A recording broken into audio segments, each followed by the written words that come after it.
I'm Sean Cole, this is the Simpit, and today I'm here to take you through my latest DIY experience.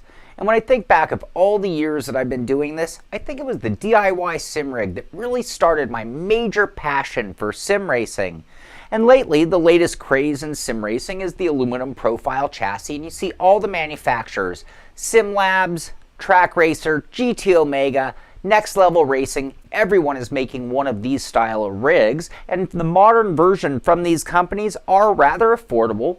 They usually come in black anodized aluminum and have custom plates for corners and wheel and pedal mounting.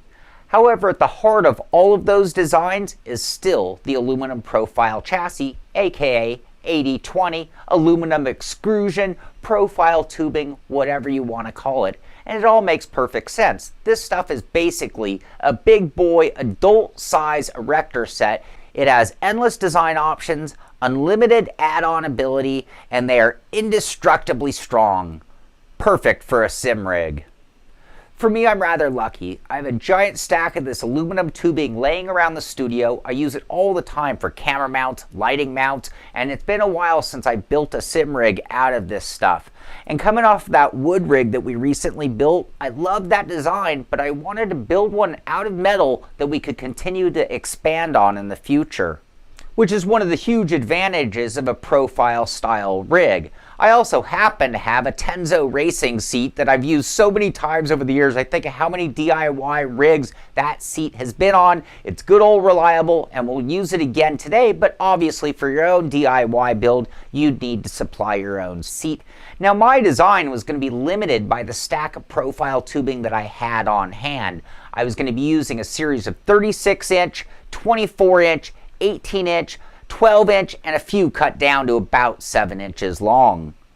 These are joined together with a variety of different hardware, from 90-degree brackets to flat 2-hole brackets to flat 3-hole brackets, and even a couple of random pieces of metal that I had that looked like they'd work. Basically, anything can be bolted to this stuff can be used.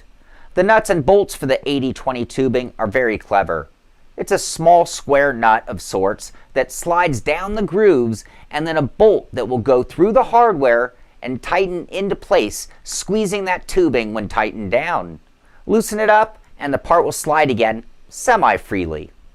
I had a pretty good mental picture of the overall shape and design and the method that I was going to go about building this rig. After all, this isn't my first rodeo. I did want a GT driving position with my pedals below my seat. I wanted an adjustable seat both in distance and reclinability for extra comfort. I laid out the basic starting pattern and then went to work assembling all the pieces. It starts with the longest lengths I had, the 36-inch ones, and I used 18-inch pieces joining them together like a ladder. I also used some large caster wheels that would act as both lower corner plates, joining the two pieces together, and also allow the chassis to roll around. I added a middle cross brace for the front of the seat. For this one, I did add a T-shaped flat bracket to support it on the bottom. When doing a DIY version of a profile rig and you don't have plans to fall back on, you do have to kind of think ahead. You can actually trap yourself because when you join two pieces together, you actually prevent the ability to add hardware in later. So you're always trying to think 1 or 2 steps ahead. In the case of this, I know my seat is going to be about 7 inches above the lower rails, and I'm going to have to add uprights. It means that I'm going to need the hardware in place in advance before I trap it inside, joining pieces together. It's kind of a puzzle game too, I guess. So I had one side of the rig built up and I wanted to add those risers so I get my hardware slotted in before closing them off. I then added the hardware for the opposing side and completed the box with a caster wheel at each corner and 4 seat risers installed. At this point, my base is 20 inches wide by 36 inches front to back. Next, I would join the risers left to right to hold my seat in place. This required adding hardware in advance to bolt down my seat as these slots will be trapped. You're starting to get the idea. These cross braces got a 90-degree bracket holding them up and a flat bracket for extra bite. The seat simply bolts down to the hardware added the step before. And 4 bolts later, we can test sit in our rig. From there, it was onto the pedal deck. it would extend off the front of the rig. I used 24-inch pieces stacked on that lower square. After approximating their length, I used two 3-hole flat brackets to attach the upper piece to the lower one on each side. I would then add 2 cross braces here, one for the front and one for the back of my pedals to support and attach them to. I added hardware on the top slot for the pedals, just like we did for the seat, and then used a flat bracket underneath to support each cross brace. We can now move on to the uprights. My mental plan was to cross support these from the seat and the pedal tray, so one piece would probably be enough. But why use one when we can use two? So I joined 2 pieces of 24-inch tubing together, making an upright for each side. I'm using flat brackets to hold them together at the same height, and I used the flat brackets and 90-degree brackets to join these to the lower base, as this is the biggest stress point in the design. After adding the right-hand side upright, I added a 36-inch piece to cross brace the upright with the seat. When adding the left side upright, I staggered it or push it farther forward than the right one. This will make it easier to get in and out of the rig. With both uprights now vertical, I could then build my wheel deck. I'll use 2 short 12-inch pieces to attach the uprights, and then 2 18-inch pieces between them to support and attach the wheelbase. I used 2 90-degree brackets on each side, allowing for angle adjustment of the deck. At first, I put this at the tallest position and flat to make sure that all is square and parallel, and can adjust the height and angle later with the wheel in place. I decided I would add a second cross brace on the left-hand side, once again attaching the upright to the seat uprights. You can see the boxed-in cross-support shape starting to take effect. It was important to start sizing the rig for me before I actually tightened everything down all the way, so I added some hardware to hold down my wheel and put it in place. I immediately realized the wheel needed some angle and made some adjustments. Next would be my pedals, so I did a bit of test fitting, made some adjustments, tested some more, and bolted everything down. After testing it out in its near form, I did find a little bit of flex at the pedals and decided that one more front cross brace would do the trick. So I had an 18-inch length at a 45-degree angle from the front of the pedals to the left-hand upright. That should do the trick. As I felt everything was adjusted just right, I decided to go through the entire rig and tighten down every bracket and every bolt to make sure that nothing was loose. One more pressure test and still a little hint of flex. That's okay. A cross brace on the right-hand side will look a little more symmetrical anyways. So I added a longer piece to support that side and minimized the flex to a reasonable amount for such a heavy brake pedal that I'm using. And with that, I have a completely usable, completely drivable rig that is completely tailored to my equipment, my driving shape, and the type of driving style that I wanted. I'm actually very proud of it, and I would call it version 1 because, again, the beauty of a DIY rig is that it's never done. It's always expandable or adjustable or adaptable for the future. So I did want to get an idea how much I had spent on building up this rig. So I went to 8020.net, which is just a generic supplier here in the US for aluminum extrusion tubing, and I started putting in my parts, starting with those 36-inch pieces where I'd need 4 of them. There'd be 7 lengths at 24 inches. There'd be 10 at 18 inches long, 2 more at 12 inches, and then finally the 4 short ones at 7 inches, giving us a total of $276.61. Now when I added the hardware from that website, 36 90-degree corner brackets were going to be $212, and that actually drove the price all the way to the point where it's really the same price as the retail rigs that you can get. So I did a quick search on Amazon and actually found that I could get 40 corner brackets for only $60, keeping our price down to $338 total. We'll still need some flat brackets that I didn't source through Amazon or through the 8020 company, and you can see all the ones that I used were just generic hardware flat brackets that you could buy at the hardware store. But I did notice when I was on Amazon, not only could you get the corner brackets, but they also had really nice black anodized extrusion tubing at pretty decent prices. You might have to cut it down to length, and they had some nice joining hardware as well. So you really could keep the cost even lower going through other sources. So that is less money than a retail rig, but we are missing those fancy corner brackets. We're missing those customized wheel and pedal deck mounting options, and that's all stuff that we're going to have to create or customize on our own.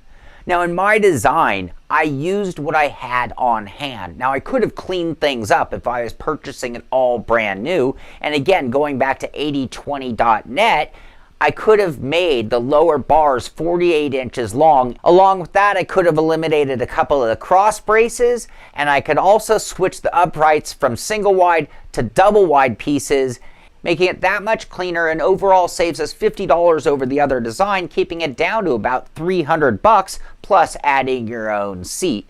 Now the nice thing about building your own rig is I can worry more about form than fashion. I don't have to appeal to a giant audience. I can custom tailor this to me, and I can have design elements that a retail producer would never make, like a rig that isn't even symmetrical. I actually staggered my uprights to make it easy to get in and out of the rig.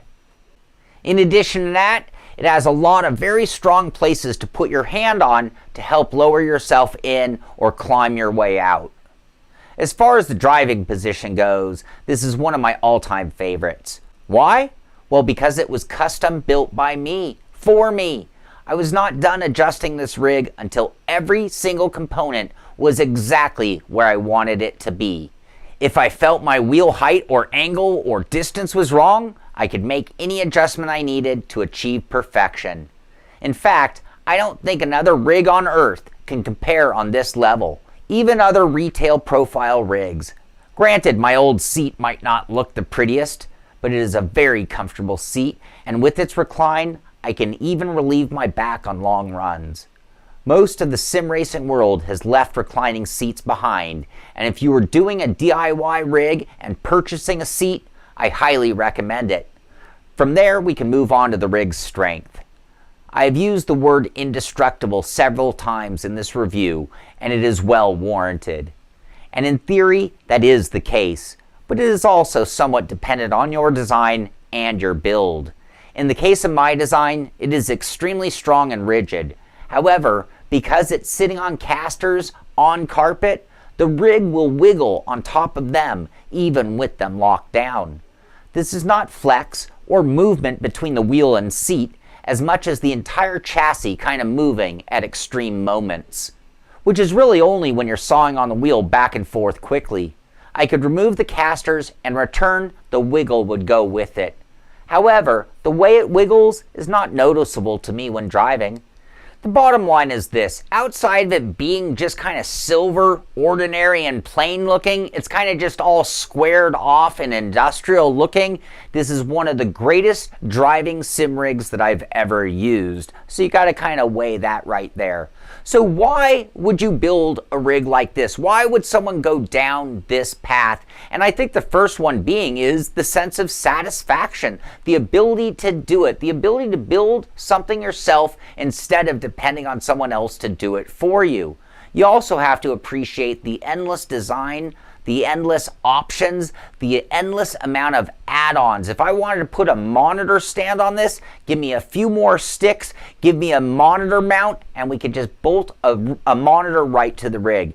As you can see, I've already added other accessories to this rig. We've got a cup holder, we've got a headphone mount, we've got a button box, we've got a Stream Deck, a deck for our Stream Deck, we've got a mouse tray and a keyboard mount, all added to it using profile tubing, using various different metal brackets, and just bolting them to the rig. So it's that endless adjustability. It's future proof. If you were to change your wheel, you just need to custom make a new mount to accommodate it. And on top of that, it's the absolute perfect driving position because it was built for you. And in my case, using a reclining seat just gave me hours of added comfort. Another great thing about a profile style rig design is the ability to do really clean wiring. There's all sorts of place to hide your wiring. You can even put your power supply right on the rig. So why wouldn't you want to build a rig like this? And I think the first reason, or the biggest reason, is it's just not as sexy. It's not as cool looking as a retail rig. There are no fancy brackets or mounts to be utilized, no fancy color schemes or accents built onto the rig, and on top of that, the adjustments can be difficult. So while this does have endless adjustability, it can be a bit of a pain in the butt because everything is just one piece at a time versus having like a really nice custom wheel deck that just moves universally as one piece. And then lastly, could even be a safety issue. The corners on this rig are very sharp. They do make end caps that can go on it, but I would definitely recommend doing something to pad or protect yourself on all of the sharp corners, which are literally everywhere on the chassis. So in the end, I'm going to say the same thing that I would say about just about every DIY project that I've done. They are not for everybody. Not everybody has the skill set to do so. Not everybody has the patience to do so. Not everybody even has the time that it takes to do it. There's a lot of trial and error. There's a lot of adjustments in the future, and it does take more time than a retail rig that you just pay, slap it together, and you're up and running. However, for others, I did mention this earlier, it just could be the sheer satisfaction of doing it yourself. That's why we call it a DIY project. There is the fun of doing it and a great sense of accomplishment when all goes well. For others, it could be money. We did build this rig even with a seat. We came in a couple $100 less expensive than the retail variations, and for that money, for a very low cost in the grand scheme of things, you're getting a professional level rig with the perfect driving position, indestructible design, and all the strength and durability that you'd expect. For me, it's about the future. I don't know what tomorrow's steering wheel is going to look like or how it's going to mount. I don't know what tomorrow's pedals are going to bring to us and how they're going to differ, but I can tell you this rig, somehow, some way, it can be added onto, it can be adapted to accommodate any future sim racing product, and in the end, I guess that does save us money. So I hope you've enjoyed my take on the DIY aluminum extrusion rig. I did put my design on Tinkercad, and there is a link to it in the description of the show. Maybe it'll help you kind of start your own. And if you've built a rig out of profile, wood, anything, I'd love to see it. Send them to me at sean@thesimpit.com, and I'd love to feature it at Simpit Live on Twitch on our Friday show. Thank you very much for watching. Be sure to subscribe to the channel so you can find out when our next video comes out. Be sure to thumbs up if you like what we did, and most of all, I already thanked you for watching. This is the Simpit. I'm Sean Cole, and I'll see you on the track.